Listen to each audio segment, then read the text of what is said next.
Bəli, artıq bir neçə gündür ki, ölkə ərazisində sabit hava şəraiti müşahidə olunur. Günün ikinci yarısı və irəliləyən günlərdə hava şəraiti necə olacaq? Bu barədə bizə ətraflı məlumatı Milli Hidrometeorologiya Xidmətinin Proqnozlar Bürosunun direktoru Gülşad Məmmədova çatdıracaq. Xoş gördük. Buyurun.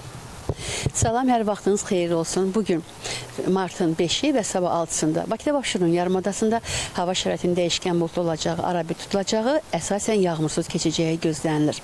Mülayim cənub-qərb küləyi üstünlüyünü təşkil edəcək. Sabah gün ərzində də cənub-qərb küləyinin gündüz saatlarında arabir güclənəcəyi proqnozlaşırsa da, axşam saatlarında şimal-qərb küləyi əvəz olunacaq.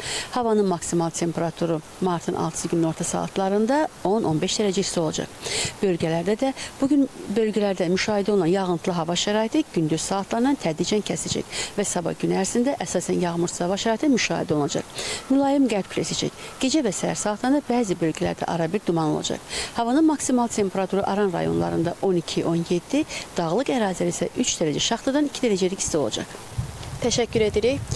Bəli, bizim sizə çatdıracaqlarımız bunlar idi. Buyurun, söz yenidən sizdədir.